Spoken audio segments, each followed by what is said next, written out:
ಸಚಿವಾಕಾಂಕ್ಷಿಗಳು ಅಲ್ಲೇ ಬೀಡುಬಿಟ್ಟಿದ್ದಾರೆ. ಹಿಂಡು ದಂಡು ಅಲ್ಲೇ ಇದೆ.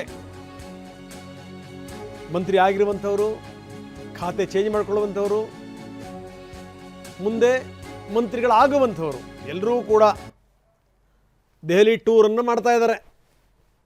ಇವತ್ತು KPCC ಅಧ್ಯಕ್ಷರು ಕೂಡ ಇವತ್ತು ದೆಹಲಿಗೆ ಬರ್ತಾರೆ, BK ಹರಿಪ್ರಸಾದ್ ಅವರು.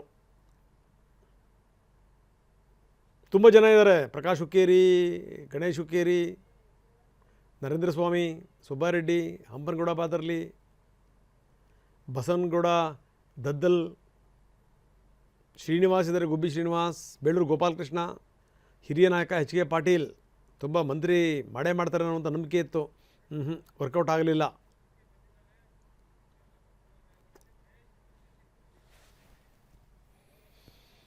DK ಶಿವಕುಮಾರ್ ಬಂದಿದ್ದಾರೆ. ಇನ್ನು ಉಳಿದಂಥವರು ಕೂಡ ಬರ್ತಾ ಇದ್ದಾರೆ. ಬನ್ನಿ, ನಮ್ಮ ಪ್ರತಿನಿಧಿ ಮಹೇಶ್ ದೆಹಲಿಯಿಂದ ನೇರ ಸಂಪರ್ಕದಲ್ಲಿದ್ದಾರೆ. ಮಹೇಶ್, ಯಾರ್ಯಾರು ಬಂದಿದ್ದಾರೆ ನೀವು ನೋಡ್ತಾ ಇದ್ದೀರಿ. ಈಗಾಗಲೇ ಬೀಡು ಬಿಟ್ಟಿರುವಂಥವ್ರ ಸಂಖ್ಯೆ ಕೂಡ ದೊಡ್ಡದೇ ಇದೆ. ಏನು ಅಂದರೆ ಮಂತ್ರಿಗಳಾಗಬೇಕು ಅನ್ನುವಂಥವ್ರು, ಜೊತೆಗೆ ಈ ಖಾತೆಯ ಖ್ಯಾತೆ ಎತ್ತಿರುವಂಥವ್ರು, ಖಾತೆ ಬದಲಾಗಬೇಕು ಅನ್ನುವಂಥವ್ರು, ಮುಂದೆ ಮಂತ್ರಿಗಳಾಗಬೇಕು ಅಂತ ಬಯಸುವಂಥವ್ರು ಎಲ್ಲರೂ ಕೂಡ ಹಿಂಡು ದಂಡು ಬರ್ತಾ ಇದ್ದಾರೆ. ಇವತ್ತು ಸಂಜೆ ಒಳಗಡೆಗೆ KPCC ಅಧ್ಯಕ್ಷರು ಕೂಡ ಬರ್ತಾರೆ. ಮುಖ್ಯಮಂತ್ರಿಗಳಿಗೆ ಇದೀಗ ತಾನೇ ಬಂದಿದ್ದು, ಜೊತೆಗೆ ಏನು ಅಂದರೆ ಗೌರವ ವಂದನೆಯನ್ನು ಸ್ವೀಕರಿಸಿದ್ದನ್ನು ಕೂಡ ನಾವು ನೋಡಿದ್ವಿ. ಏನಿದೆ ದೆಹಲಿ ಬೆಳವಣಿಗೆ ಮಹೇಶ್? ರಂಗತ್, ಖಂಡಿತ ಏನು CM DCM ದೆಹಲಿ ಭೇಟಿ ಬೆನ್ನಲ್ಲೇ ಸಾಕಷ್ಟು ಸಚಿವಾಕಾಂಕ್ಷಿಗಳು ಕೂಡ ದೆಹಲಿಗೆ ಬರ್ತಾ ಇರುವಂಥದ್ದು. ಈಗಾಗಲೇ 10ಕ್ಕೂ ಅಧಿಕ ಒಂದು ಶಾಸಕರು ಕೂಡ ದೆಹಲಿಗೆ ಬರ್ತಾ ಇದ್ದಾರೆ. ಹೈಕಮಾಂಡ್ ಜೊತೆಗೆ ಏನು CM ಮತ್ತು DCM ಭೇಟಿ ಮಾಡಿ ಚರ್ಚೆ ಮಾಡುವಂಥ ಸಾಧ್ಯತೆ ಹೆಚ್ಚಿರುವಂಥದ್ದು. ಯಾಕಂದರೆ ಎರಡನೇ ಪಟ್ಟಿ ಅಂತಿಮ ಆಗಬೇಕಾಗಿದೆ. ಇದರಲ್ಲಿ ಸರಿಸುಮಾರು 20ಕ್ಕೂ ಏನು ಒಂದು 20 ಸಚಿವ ಸ್ಥಾನವನ್ನು ತುಂಬಿಕೊಳ್ಬೇಕಂತ ಅನಿವಾರ್ಯತೆ ಕೂಡ ಇರುವಂಥದ್ದು.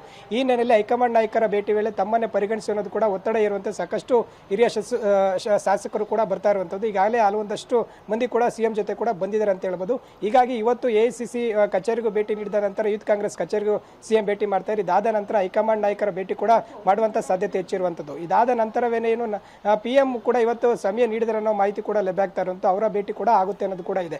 ನಾಳೆ ನೀತಿ ಆಯೋಗದ ಸಭೆ ಇರೋದ್ರಿಂದ CM ಸಹಜವಾಗಿ ಸಭೆಯಲ್ಲಿ ಭಾಗಿಯಾಗ್ತಾರೆ ಅಂತ ಹೇಳ್ಬೋದು. ಇದರ ನಡುವೆ ಸಚಿವ ಆಕಾಂಕ್ಷಿಗಳ ದಂಡು ಕೂಡ ದೆಹಲಿಗೆ ಬರ್ತಾ ಇರುವಂಥದ್ದು. ಈಗ ಏನು MLC ಮತ್ತು ರಾಜ್ಯಸಭೆ ಚುನಾವಣೆ ಬಳಿಕ ಏನು ಎರಡನೇ ಪಟ್ಟಿ ಅಂತಿಮ ಆಗಬೇಕಾಗಿರುವಂಥದ್ದು. ಈಗಾಗಲೇ ಒಂದು ಸುತ್ತಿನ ಮಾತುಕತೆಯನ್ನು ಹೈಕಮಾಂಡ್ ನಾಯಕರ ಜೊತೆ ಚರ್ಚಿಸೋದಕ್ಕೂ ಕೂಡ ಏನು CM DK ಶಿವಕುಮಾರ್ ಕೂಡ ಸಿದ್ಧತೆ ಮಾಡ್ಕೊಂಡಿರುವಂಥದ್ದು. ಇದೀಗ ತಾನೇ ಕೆಲವೇ ಕ್ಷಣಗಳಿಂದನೇ ಏನು DK ಶಿವಕುಮಾರ್ ದೆಹಲಿ ಕರ್ನಾಟಕ ಭವನಕ್ಕೆ ಆಗಮಿಸಿರುವಂಥದ್ದು. ಕೆಲವೇ ಕ್ಷಣಗಳಲ್ಲಿ DCM ಕೂಡ ಬರ್ತಾರೆ.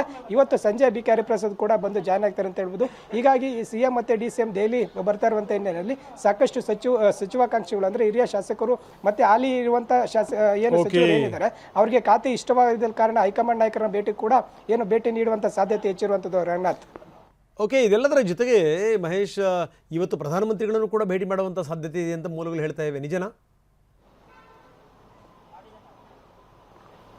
ರಂಗತ್, ಖಂಡಿತ. ಈಗಾಗಲೇ CM DK ಶಿವಕುಮಾರ್ ಅವರು ದೆಹಲಿಗೆ ಬರುವಂಥ ವೇಳೆನೇ ಈಗಾಗಲೇ PM ಕಚೇರಿನ ಸಂಪರ್ಕ ಮಾಡಿರುವಂಥದ್ದು, ಏನು ಅವ್ರನ್ನ ಭೇಟಿ ಮಾಡುವಂಥ ಸಾಧ್ಯತೆ ಹೆಚ್ಚಿರುವಂಥದ್ದು. ಸದ್ಯದ ಮಾಹಿತಿ ಪ್ರಕಾರ ಈಗ ಸದ್ಯ NDA ಸಭೆ ಕೂಡ ನಡೀತಾ ಇರೋದು. ಇವತ್ತು ದೆಹಲಿಯಲ್ಲೂ ಕೂಡ ಏನು PM ನರೇಂದ್ರ ಮೋದಿ ಅವರು ಕೂಡ ಇರುವಂಥದ್ದು. ಹೀಗಾಗಿ ಸಂಜೆ ವೇಳೆಗೆ ಸಮಯ ನೀಡ್ತಾರನ್ನೋ ಸಾಧ್ಯತೆ ಕೂಡ ಹೆಚ್ಚಿರುವಂಥದ್ದು. ಹೀಗಾಗಿ ಇದಾದ ನಂತರ AICC ಮತ್ತೆ ಏನೋ ಒಂದು ಯೂತ್ ಕಾಂಗ್ರೆಸ್ ಕಚೇರಿ ಬಳಿಕ PM ಭೇಟಿ ಮಾಡುವಂಥ ಸಾಧ್ಯತೆ ಹೆಚ್ಚಿರುವಂಥದ್ದು. ಅಧಿಕಾರಿಗಳು ಕೂಡ DK ಶಿವಕುಮಾರ್ ಜೊತೆಗೆ ದೆಹಲಿಗೆ ಬಂದಿರುವಂಥದ್ದು. ರಂಗನಾಥ್, ಓಕೆ, ಧನ್ಯವಾದ ತಮ್ಮೆಲ್ಲ ಮಾಹಿತಿಗೆ.